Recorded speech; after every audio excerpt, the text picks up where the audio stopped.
కొన్నేళ్లుగా Tollywood film industry ఎలా అయిపోయిందంటే ట్రెండ్ని ఫాలో అవ్వడం మాత్రమే చేస్తూ వెళ్ళింది. పలానా నిర్మాతో, పలానా దర్శకుడో, పలానా హీరోయిన్ చాలా బాగుంది, ఆ అమ్మాయి డేట్స్ దొరకట్లేదు అని అండం పాపం. వెంటనే మన నిర్మాతలు, దర్శకులు అందరూ లైన్ కట్టేస్తారు అదే హీరోయిన్ని నెక్స్ట్ వాళ్ళ సినిమాల్లో పెట్టుకోవడానికి. ఇదే సిచ్యువేషన్ మొన్న కృతి, దాని తర్వాత శ్రీలీల, ఇప్పుడేమో మీనాక్షి.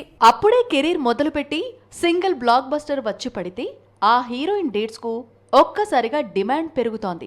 ఒక ఏడాది అంతా డేట్స్ బ్లాక్ అవుతున్నాయి.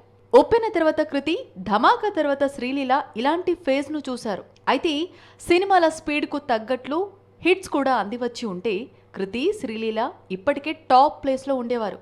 కానీ బ్యాక్ టు బ్యాక్ ఫ్లాప్స్ వీరిని రేస్లో వెనక్కి నెట్టింది.